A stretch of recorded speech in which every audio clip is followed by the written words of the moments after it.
Welcome everybody to the webinar 3 of our AML CTF Tranche 2 series. My name is Daniel and I'll be hosting today's session. So before we get into the detail and we have a really good discussion around this, I just want to cover very quickly a few important points about the session. So firstly, yes, the session is being recorded. There'll be a recording available to you all at the end of this, and you'll be able to get a link, or you'll get a link basically detailing exactly where you need to go to be able to see the presentation again. And all the slides will also be included as part of that. So you get the recording, the link, and the slides so that you can refer to these at any particular point in time going forward. So BGL embarked on this series over a 3 or 4 month period of time. And what we've basically done is we've covered Webinar 1, Webinar 2, and Webinar 3. And we've got another one coming up. But in the first two, we've gone through some of the requirements around AML CTF. The second one, we went through some of the requirements around the process of AML, what AUSTRAC requires of us, and the things that you need to do to be mindful of when it comes to enrolling yourself, policies, procedures, controls, red flags and stuff like that. And if you do want access to any of those past presentations, you can get those. But today, what we're going to do is we're going to just focus on the whole preparation side of the whole process and the AUSTRAC requirements. And one of the things that I'm really pleased to be able to do to you today is to present to you two people that I simply love working with. I have so much time and respect for.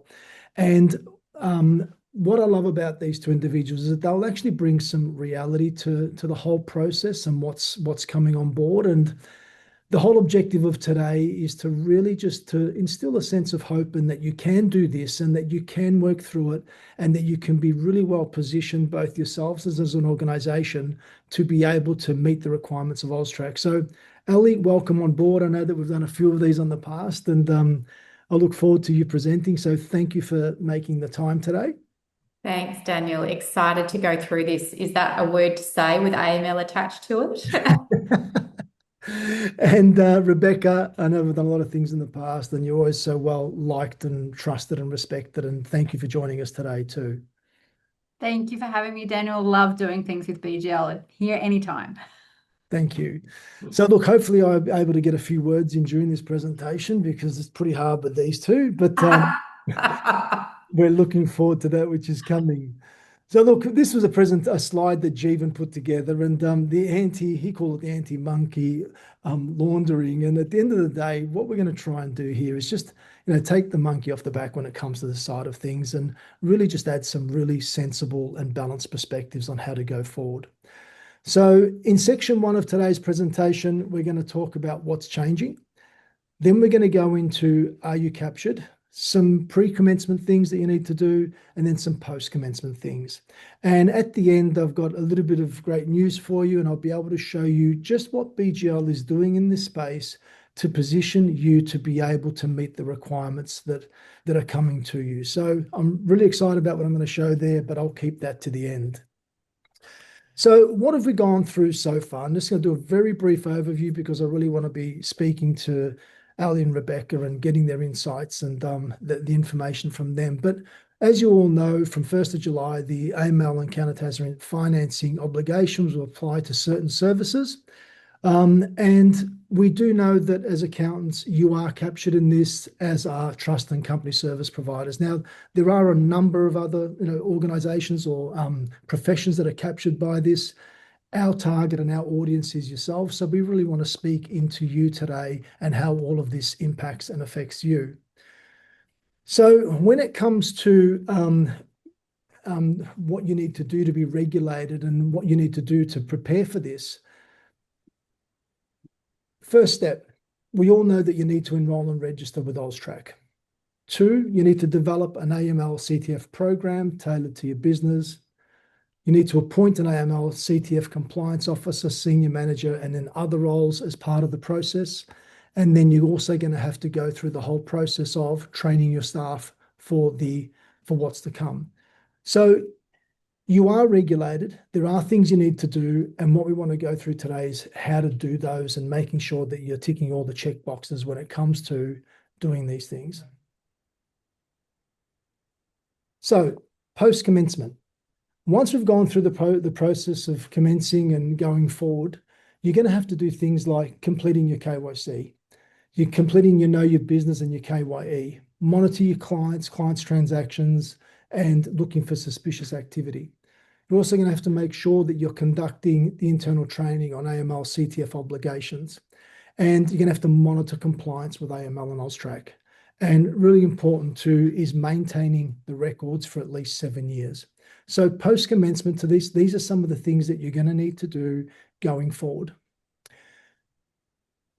When it comes to AML Trans 2, we want to really take this time and the rest of this webinar to just cut through some of the confusion and to really just get to the point of what you need to do and how you can go about doing things. And so as part of the presentation, we're going to now jump into really bouncing off both Ali and Rebecca about what they're doing in their space when it comes to a number of topics and areas within the space. So let's start off with preparing your team. Now, there's a number of parts to this, and a lot of them are really centered around appointing a compliance officer, training your staff, creating a speak-up culture, and then internal communications. And I'm going to get both Rebecca and Ali just to touch on these briefly. So, Rebecca, I'll start off with yourself, okay? And when it comes to the whole process of appointing a compliance officer and what you're doing in that space, are you able to just walk us through that which you've done to get to this point and to make that decision? Yeah, absolutely. And interestingly enough, I'm on lots of webinars and I'm always saying that I'm not the best person for things in the firm. However, in this case, turns out I'm actually the best person for this. So here, I'm the one who's actually taking on that higher level compliance officer role at Business Depot, at least in the Sydney team. So under that, I've been involved in the registration with AUSTRAC, and I will be the person who's going to have to take on that ongoing education of the team, managing the system. And that might not be forever, but whilst it's new and while we're understanding exactly what the requirements are, having that for us at the directorship level just made a little bit more sense. And I'll absolutely be scooping up some extra people in that process over time and probably delegating it out. But this thing that you've got that need clear authority to act for a short time while we understand exactly what that means, we've made that choice to keep that at that directorship level for now. Yep. And I assume eventually, Rebecca, that you will go down the path of putting someone else in place so it doesn't fall down at your level. Absolutely, because I, just like most practice owners, can absolutely become a roadblock to things moving forward efficiently. But right now, it's just that process of understanding and making sure that we are really happy with what the system looks like here at Business Depot. Awesome. Ali, what have you done in your practice? Yeah, so we're running with my senior compliance manager, who I've worked with for a number of years, who also does a quasi practice management role, but works with me directly. So I felt that she had that seniority and had the understanding, because she also helps with our onboarding processes as well, that it kind of just all formed together. So for me, it was about finding the right person with the right skill set who understood it and who was willing to really champion it and had the skill set to deliver moving forward. So we chose a senior employee with direct contact with me. And we also kind of built a team around her as well to help support with all of those processes that are kind of coming in. So it's not just one person and a roadblock. So we've kind of got a team who are helping us to develop our AML guidelines and what software we're going to use and what training we're going to implement. So that's kind of a bigger picture, not just one person. Awesome. And look, and we also know that that's one of the initial steps when it comes to this whole program, appointing the compliance officer. But then there's a lot of other responsibilities that come with that, and then obligations as a firm in going forward. And one of the big ones that I know that there's a lot of talk about is in training the staff. And so people maybe think that the training is just limited to the compliance officer. It's a lot broader than that, and there's a lot more captured than that. So when it comes to the training side of it, how are you preparing for that, Rebecca, and what sort of things are you looking at when it comes to training, and what resources are you using? It's really interesting the way that this has come about because if we all remember back when we had all those changes last year and everyone was panicking about QMS and our new requirements around that, we've already had QMS, quality management system processes here for a while, but did only probably 12 months ago implement that regular training, onboarding training, reminders of staff around the items in that because we noticed that we had set this policy and then sort of set it and put it on the shelf. So for here, it's been quite, well, it'll be a easier process for us to now pick up that AML and push it into the existing framework. But we just need to understand and pull together the training around the difference between what the compliance officer needs to know and what the team knows. And a lot of these items that they're going to need to know is around that risk assessment or the identification of issues. And we have team members at all different education levels, skill levels, seniority in the firm, having interactions with different clients. So it's not this thing where just the partners or just the seniors need to know these issues. Anyone who speaks to a client needs to be able to raise an issue and know how to actually identify if there could be a problem here. Yeah. And so, Ali, when it comes to your approach to training, like, how far are you going and who's involved in that and who are you including in that, Ali? Yeah, so I would just say we are in consumption mode. We are just trying to attend everything that we can. And so there was a question in the Q&A about when you enroll, there are, I guess, training guidelines there. Yes, moving through that, but also looking out in market. I know Tax Nuggets did a great AML just the other day and sent out some really great guidelines on that. So I'm really looking at the suppliers to industry. I'm looking at where we would normally get our tax information and compliance obligations and really leaning into those, making sure the whole team is sitting in that room and leaving time for after that training so that we can then discuss as a group, how does this impact admin and onboarding? How does this impact our bookkeeping team? How does this impact our compliance team and our tax team? So having those really fulsome discussions together, and yes, that's a lot of chargeable time sitting in one room, but the value at the point of onboarding and setting the system up is so valuable because you're actually working through all those nitty-gritty questions and making sure that everyone is on the same page and is looking at everything that they need to look through as part of their obligations in their part of the team. So you really can't take the approach of I didn't know or I wasn't aware. As long as you've got client-facing people and you've got staff dealing with clients, there has to be an awareness. Ignorance is not bliss when it comes to this. And I think, what they've basically been saying is you've actually got to show action. You actually have to, try as best you can. They're not going to be, slapping you across the hands if you've tried and tried to do as much as you can. But if you are putting your head in the sand, I definitely think that that's warning signs. 100%. And look, and one that I'd like to touch on next is just creating a speak up culture. And this might be something that a lot of teams may struggle with because in the past, there may have been things like, you may have seen things and you might not have felt comfortable or confident in expressing certain, ideas or thoughts or observations. This is something that people really need to hit on the head because when things are seen that are not quite right or that don't stack up, they need to be able to be in a culture and a team environment where they can speak up and raise their concerns. And I think that's a really important step that firms need to start preparing their teams for. And Ali, I'll go to you. Like, what have you put in place to support that? Because people need to be supported in being able to come forward. Yeah. And I think, this is a really big picture thing. It's actually culture as a whole. It's not just in relation to this particular matter. And as a whole, I think we as organizations and employers need to provide safety as the basic number one premise and foundation of everything that we do. And if we get that right, and if we put the guidelines and the communication, we reward the best behavior, then this should be a flow-on effect rather than a new thing. But if you unlook, I've sat in large mid-tiers and big fours, and in those scenarios, I would most probably put some form of anonymous if you didn't want to put your name up or if you were scared. I definitely think there needs to be some level of, depending upon how large you are and depending upon your current culture, a different in how you communicate this. But I think it's also that top-down approach as well as having those really open conversations and kind of talking about the elephant in the room. You know, if there's a particular client that we're worried about, let's get the team together and actually talk through what that looks like, and really providing that really safe space, and really rewarding the right behaviours. And Rebecca, and I'd love to hear your perspective. I mean, you're in a larger firm or organization than Ali, and how are you promoting that? Because obviously it's so important to yourself going forward. This just comes back down to that don't work with clients at all costs.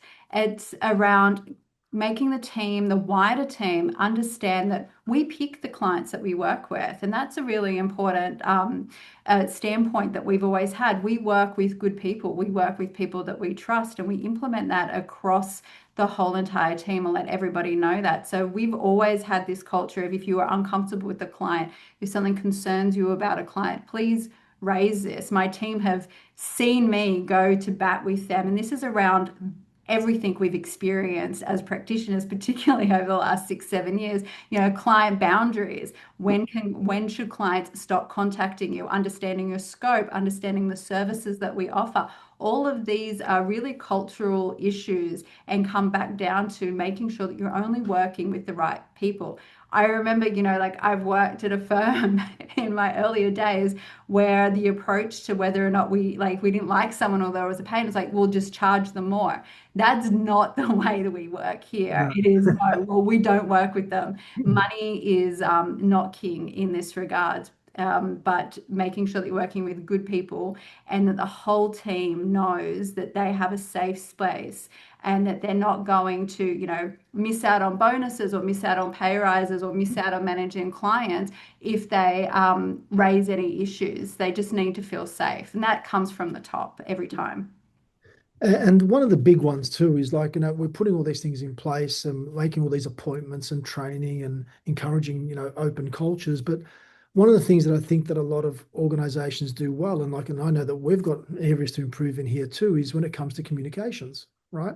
Like, how have you clearly communicated what's coming, and what sort of things have you done to make sure that people are aware and they're on board? And Ali, I'll ask you first. Yeah, so I mentioned it before, it's all encompassing training. We're all sitting in the room. I think that real face to face is super important, to make sure that they're engaged, they're part of the conversation, they know that this is something big. We've also created an internal channel in our teams where it's just specifically AML, and everybody is in that team, so they can kind of see when we registered, what sort of questions were, what training is coming up. We've put it in our employee handbook that is readily available for everybody, and we'll just do continual training on it. I think that's the thing. We can't just put it as a piece of paper and a policy and put it in the drawer. This is something that the seniors, and specifically, I guess, the compliance officers really need to drive continual behaviour, continual check-ins, continual training, so that it is something that everybody is aware of and is a part of. Yeah. Rebecca, what have you done to communicate internally, and what will you do insofar as communication going forward? We're going to continue on with the communications similar to Ali. Whilst we don't use Teams, we use Slack. We will always have those channels to raise issues around different items, and AML is definitely one that we're doing now. We are using a lot of the generic training that's available, as Ali is as well, including the AusTrack. We also have Tucks Nuggets, and the teams doing the BGL, went through the BGL training the last couple of sessions.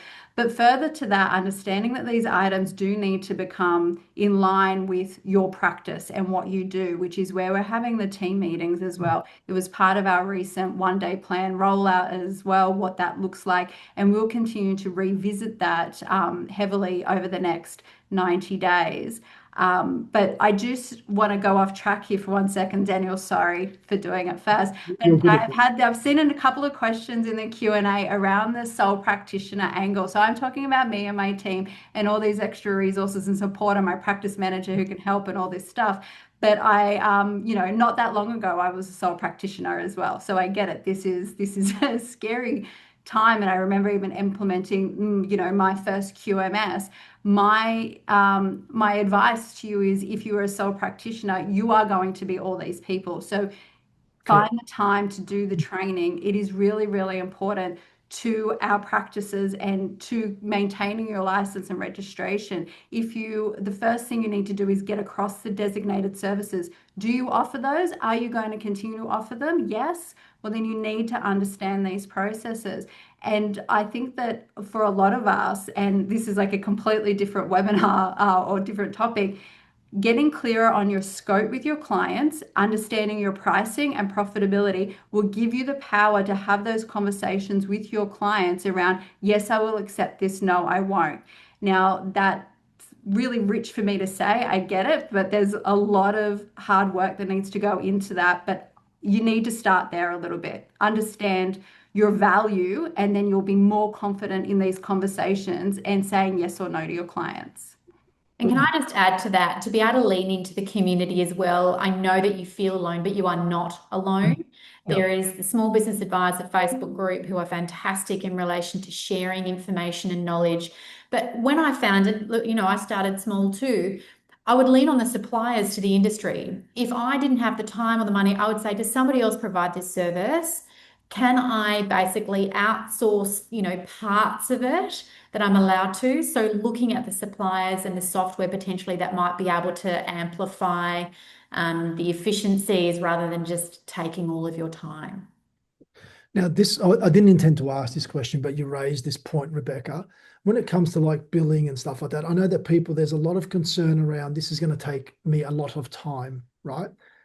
How are you positioning your firms, both of you, when it comes to billing, and how you factor that into your whole, you know, your whole billing process? Because I know that it's a question that many will have, and they wouldn't know where to start with this.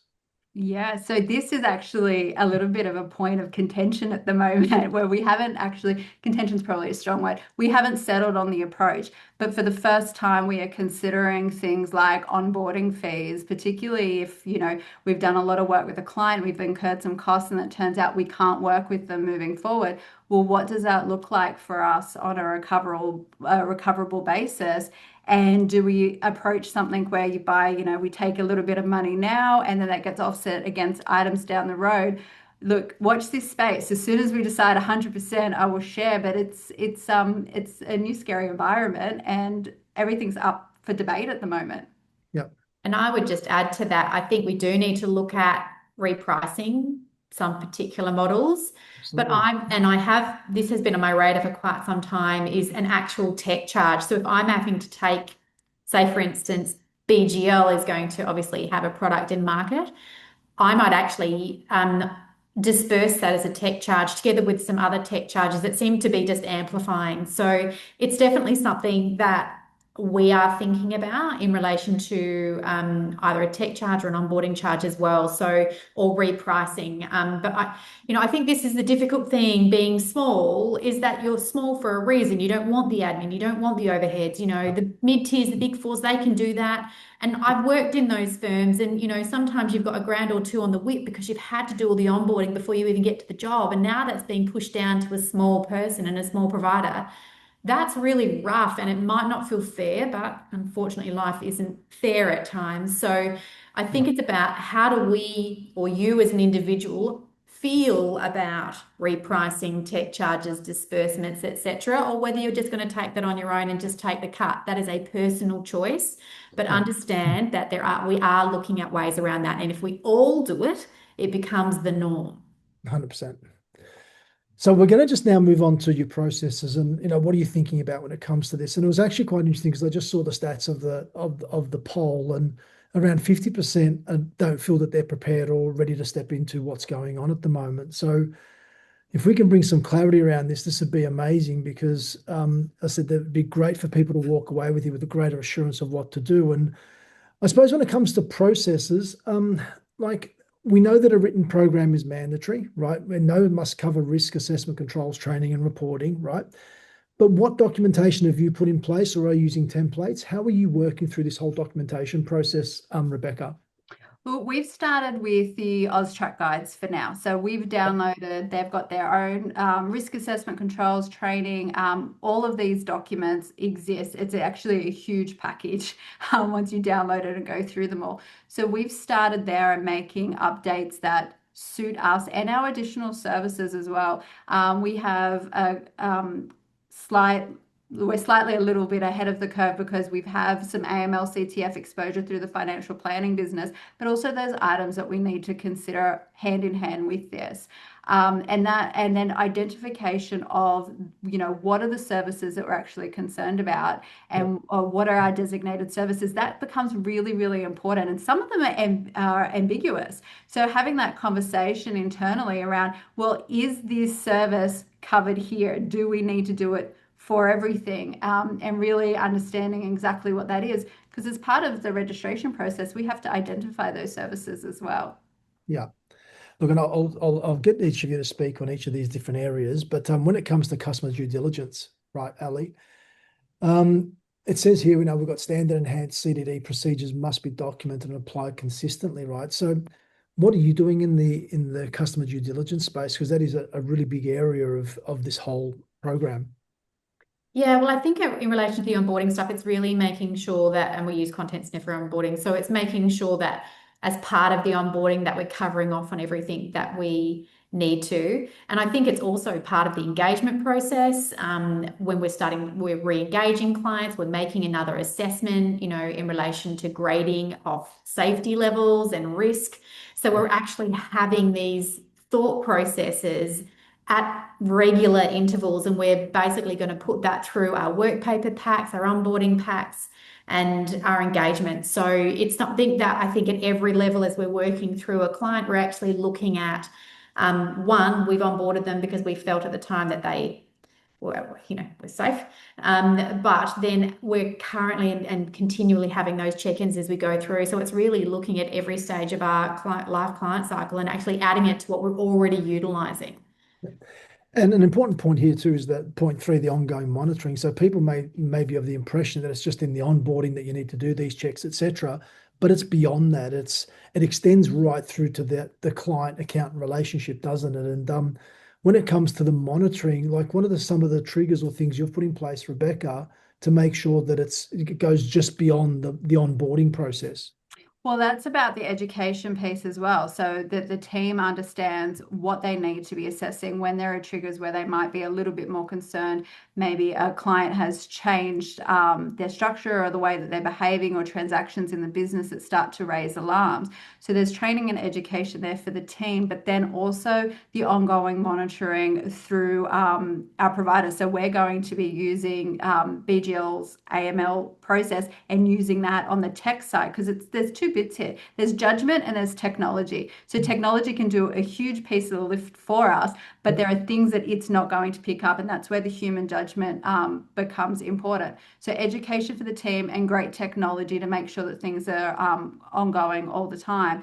And because there is this ongoing monitoring, and that is going to, not badly affect our client relationships, but absolutely impact how smooth those things can run sometimes, client communication out as well around them understanding this is the new framework that we operate in. These are the things that you can expect from us ongoing, because I'd hate for a client to all of a sudden have a change to structure, us need to do this, and we haven't told them in advance that we're going to have to make these changes. So there's some big comms that need to go out to our client base over the next couple of months. On the upside, they've already been annoyed by the bank, so they should be used to it by now. And I think that's what we have to remember, is that they have had to do this through the banking financial planning. This isn't actually new, it's just new to us. Yeah. But what you're responsible for, I suppose, is a lot deeper than just a KYC check. Oh, 100%. And I think that's where every, division, so we've got bookkeeping and tax and compliance, every division has to have a look at it in a very different way. But just as long as they're all aware of it, it's not just one person's problem, I think, is what I'm trying to say. It's a firm-wide culture that we need to develop. Yeah. And look, and when it comes to the record keeping side of it, I'll just touch on this briefly. There's a 7-year minimum retention for the records, transaction records, and program documents. Just be aware of that, and that what we're building with Firm Verify, which I'll just show you a little bit of later on, this will be something that will be automated and you'll be able to keep track of everything within there. Number 5, suspicious matter reporting. And I think this may have a lot of people nervous and also maybe not understanding at what point they may be captured under this type of this heading. But what processes have you got in place, or what are you building to escalate and lodging things like SMRs with AUSTRAC when required? Because obviously it's not just a matter of identifying, but then it's also what do I do post that to make sure that I'm meeting my reporting obligations. And Rebecca, I'd love you to speak into this, just to give us a bit of an insight into what you're doing now. Well, I think some of this also comes down to making the right people in your firm comfortable. So we've talked about having this speak up culture, but also making sure that they are comfortable, that they are not, particularly at the more junior levels, making this decision. They're raising an issue, and then that can get escalated, and you have conversations throughout the organization to determine what the real risk is. And if you have your risk assessment, you have your risk framework, and you have identified what as a firm you're happy to take on or not take on, then you can make those choices about when you're lodging the SMRs. But it's just, so there's two bits there. You've got your internal process, then the external process. And that internal process needs to have a lot of safety and protection around it. And then understanding, when are we actually going to lodge with AUSTRAC and what those triggers are. And that comes back to what AUSTRAC is defining. And don't forget, in these circumstances, again, you can contact AUSTRAC for some guidance. But if you're ever unsure, and all of us hate to pay lawyers, but if you're ever unsure, really, really unsure, get some legal advice. It can save you a lot down the track. Yep. And I highly suspect the institute bodies will help to support here as well. So once again, it's going back to community, to suppliers, to your institute bodies. And I add to this, I think, making sure that when you're onboarding a client, you've got all the information to make a really appropriate assessment. But if something is happening throughout the process and you're becoming suspicious, you've really got to nail it early, have really early conversations, elephant in the room stuff, so that it's not going to develop to a massive issue that you do have to, report later on. Yeah. And document everything. Document, because if you do make a choice to not, and that turns out to not be the right choice, we have to have a documentation and validation around why these choices were made. And look, I've spoken to AUSTRAC recently, and all the conversation they're having at the moment is they don't expect us from 1st of July to be risk assessment gurus straight away. They know we will get it wrong, but it's about making that best attempt and documenting that attempt. Yeah, and I think I heard that in your the webinar you did with AUSTRAC with Ignition, Rebecca, where they're not going to come in and hit you over the head if you haven't done the right thing from day one, but they want to see an effort made and some form of progress made to ensure that you're taking the steps in the right direction. Yeah. As part of the process is also, clients also need to prepare for their annual compliance reporting. Now, insofar as how much is involved in this, do you want to give people a bit of an insight as to what's involved in doing this, Ali or Rebecca? Either of you happy for your answer? I don't have an answer for this one yet, until I actually see. Yeah, I'm hoping some tech providers will help us, Daniel. Wink, wink, nudge, nudge. Look, and honestly, if you're going to resort to manual processes, it's going to be quite cumbersome, right? And understand that you could do it like that, but with what we're building, that will be something that will be tagged onto it. So hopefully the process won't be too long. But at the end of the day, it's all going to be dependent on all the steps before it. So if you're not maintaining the right records, you're not doing your right monitoring, you're not doing, all the training and all the user maintenance and stuff, it's going to be a bit of a problem. So if you have a person dedicated to making sure that you're updating the system, the reporting should be a simple part. And I'd just like to add here, I have heard of some people really looking at the services that you're providing and saying, do we need to be the registered office of businesses anymore, and actually taking it back to the client? So that's a decision that you can make if you don't feel comfortable anymore in being a registered office because of the compliance that is attached to that and the risk. Then, those are calls that only you can make, but it's actually not just saying, well, I've got it now, I've got to do it. Actually, consciously choosing, is this a service I'm going to be providing? Yeah, absolutely. So now we're going to talk a little bit about onboarding, and there's a lot of talk about this and what people need to build into their onboarding process, what things they need to add. And it's just, and I know that clients are going to be a lot more cautious about who they do take on and who they don't take on.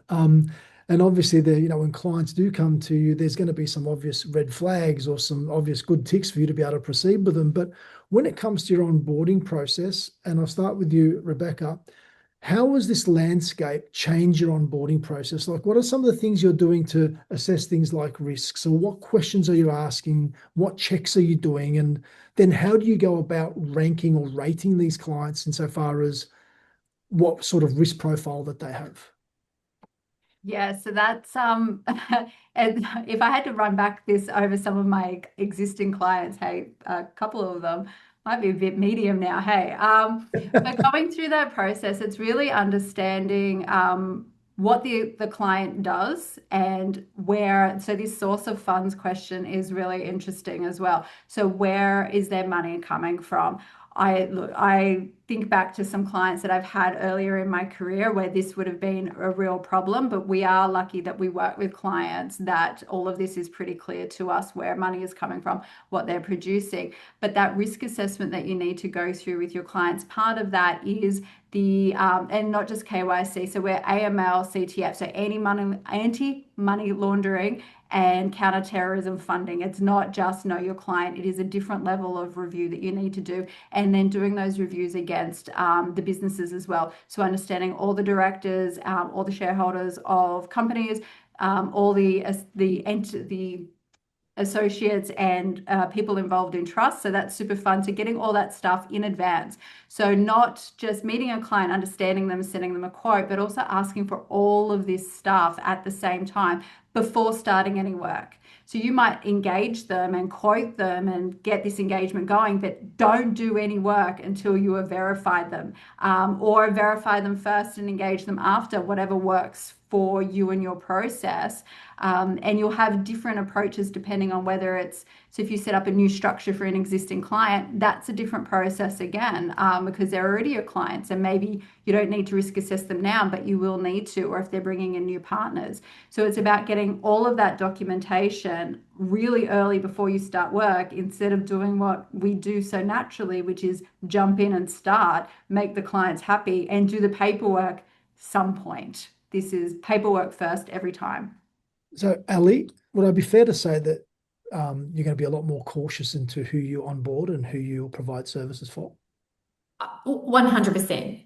But I can have that choice because I'm quite strict actually on which clients we bring in anyway. But I think it's the onboarding is like going to be this really foundational health and hygiene base, and we're just going to have to lean into the pain of getting all of that information, because if we can get that right, that's going to be a really good foundation for as we move forward. So yes, it will absolutely impact the types of clients I bring in, and how easily they provide that information and how quickly, because if they're going to drag their feet and I just can't get it, I can't onboard you. I can't actually start any work for you. So that's going to be a real pain point, I think, initially.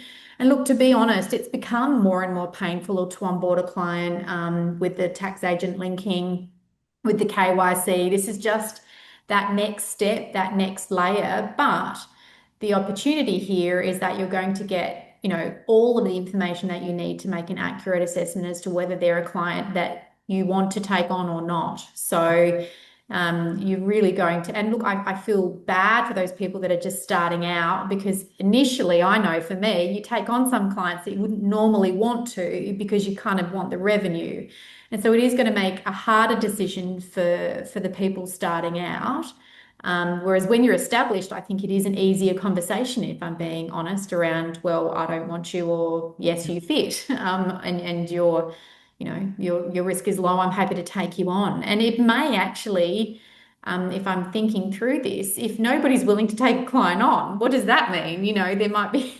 Well, I was actually thinking that before. There may be some, clients that are accountantless. They might not be able to find someone to do their work. But Possibly. Rebecca, like, what are some of the red flags that you're educating your team around when it comes to onboarding? What are some of the things you are really those stop and pause moments and really think moments before proceeding? So any clients, and this is not just at like the junior levels across the board, because we have managers who bring clients in, but if we've got clients who have directors or majority shareholders where those people can't be identified or are just names on a piece of paper, that is of a concern. But even if they're family members, like we often have people come in where there'll just be one representative for a family and they don't want us to talk to anybody else.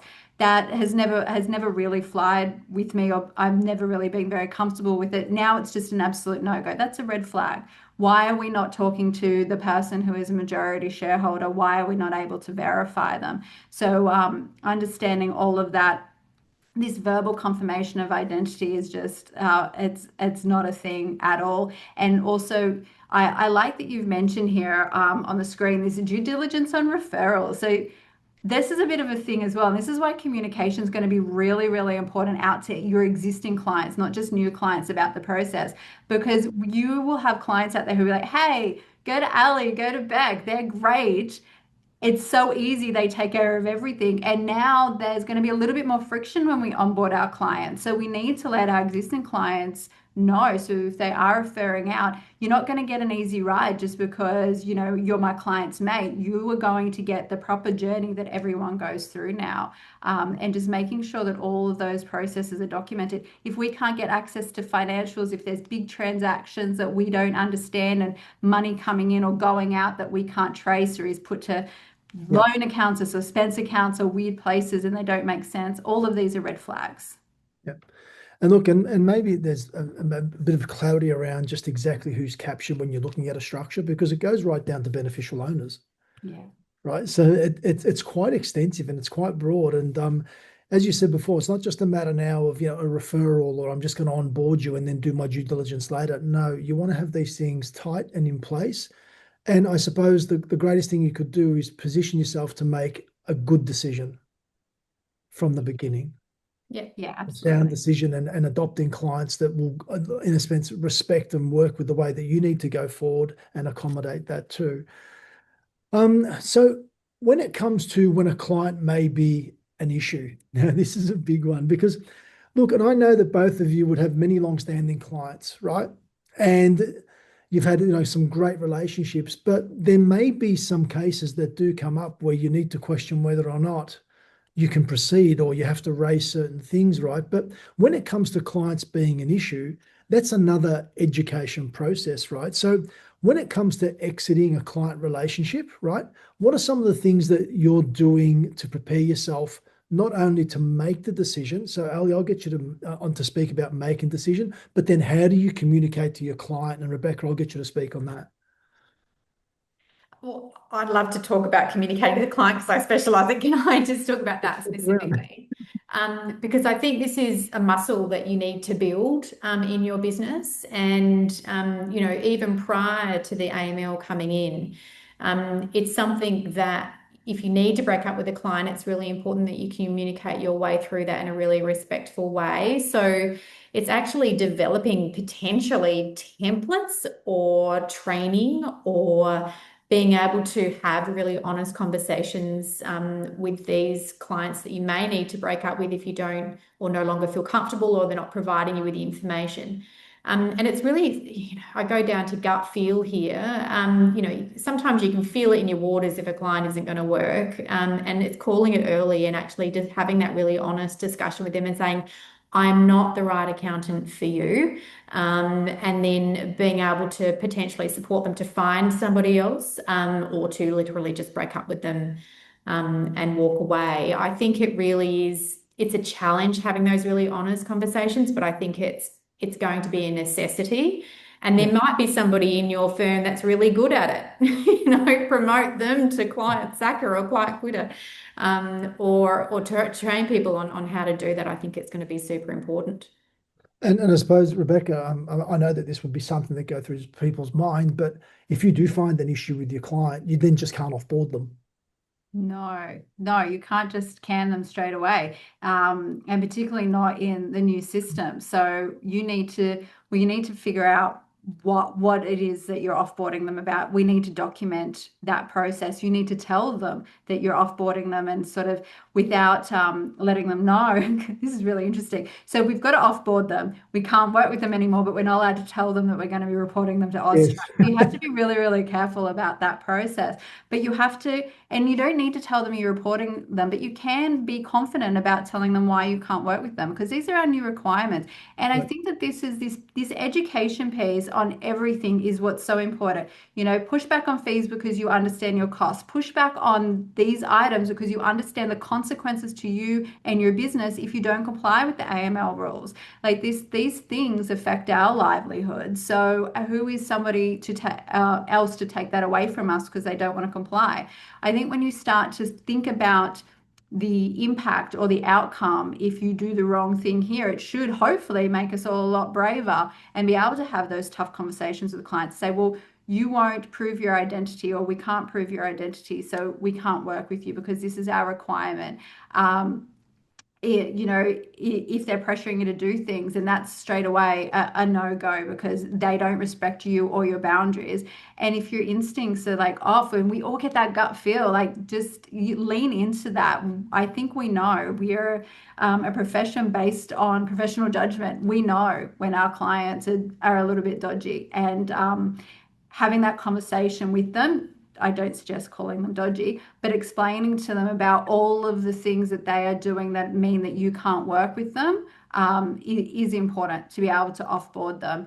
And then when you do that nicely. Offboarding letter, explain where everything is up to, tell them what they need to do next to stay compliant with their tax affairs or whatever services are that you offer, and give them everything that they then need to move on elsewhere.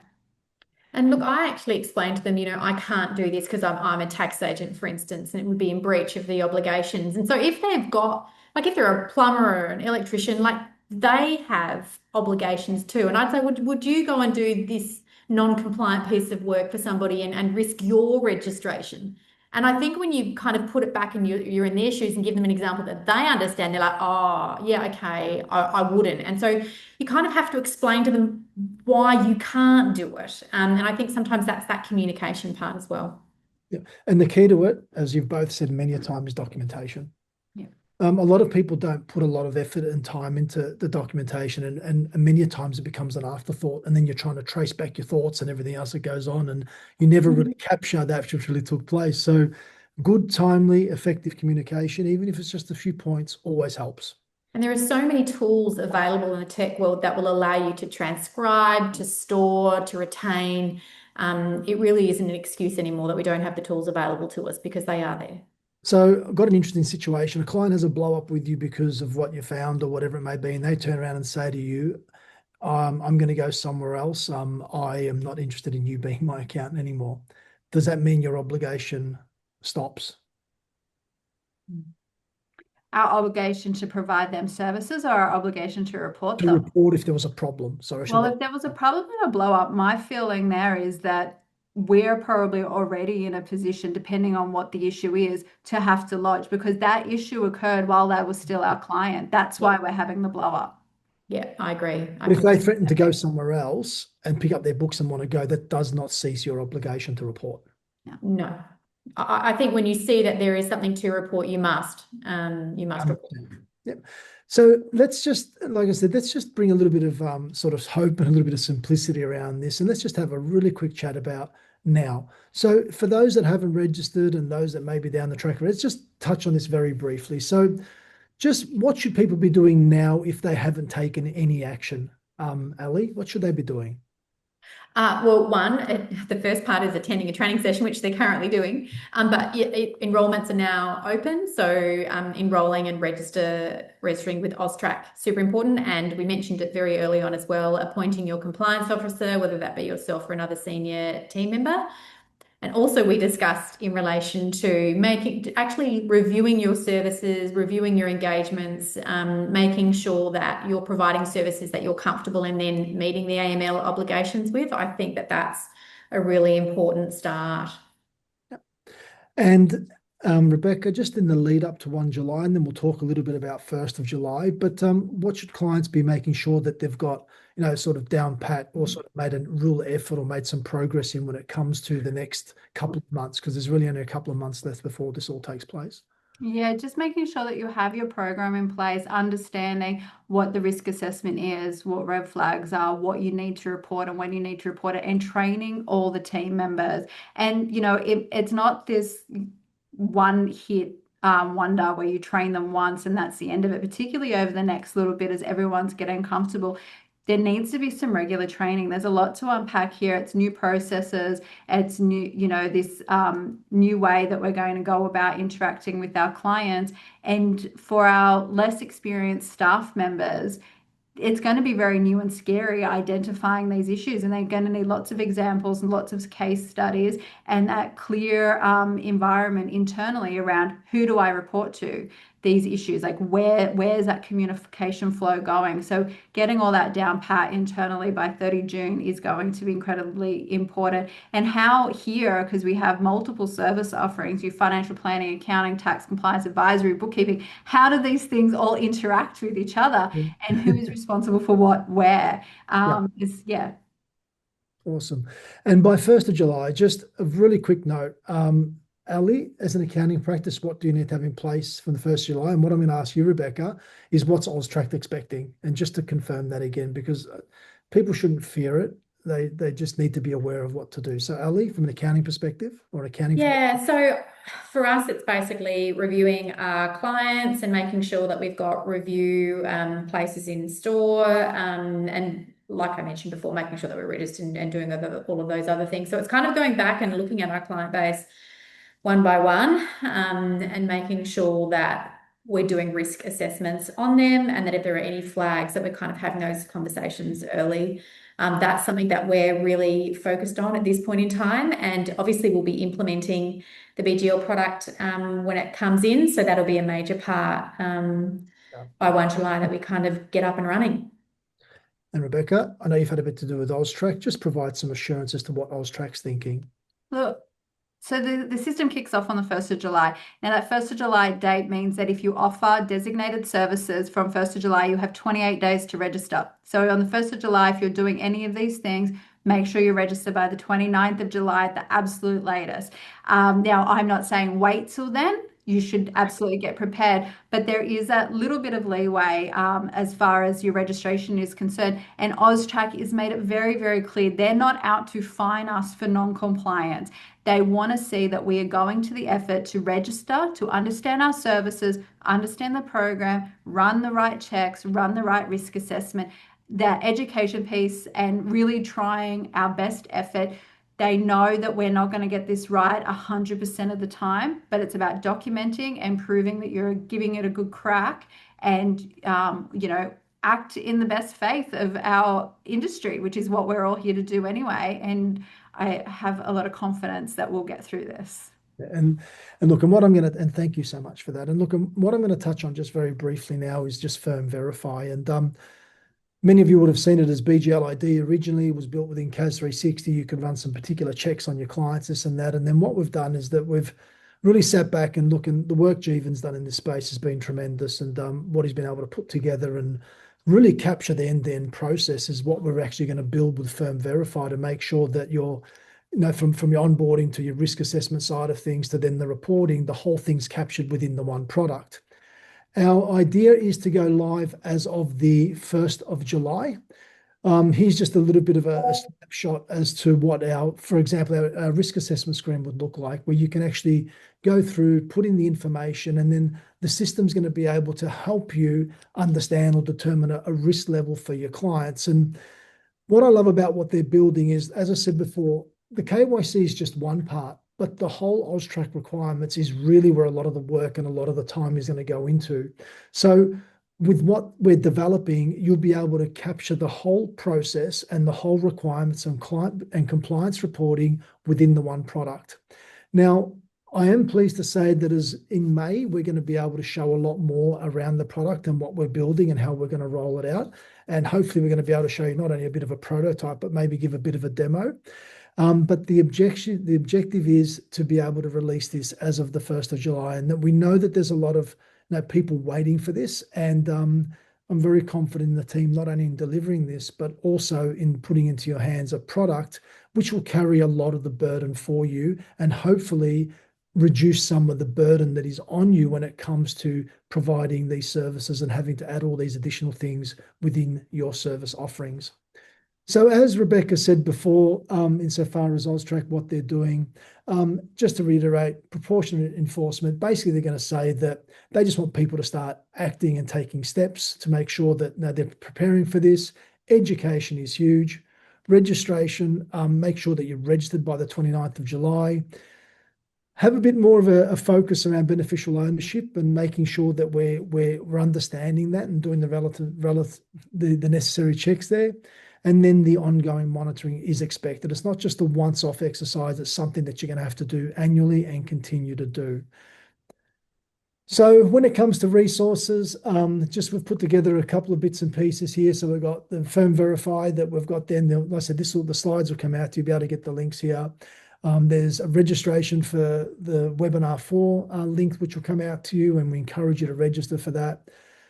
As both Rebecca and Ali have mentioned, AUSTRAC's a great source of information when it comes to education and starter kits and guides for accountants. And then Treasury's also put out a pretty good guide around beneficial ownership. So that does conclude today's session. And I just want to wrap up with a couple of things. So as I said before, the session's been recorded. You'll be sent a link to the recording, and you'll also get the slides. And obviously, there have been a number of people asking questions, which hopefully we've answered a lot of those.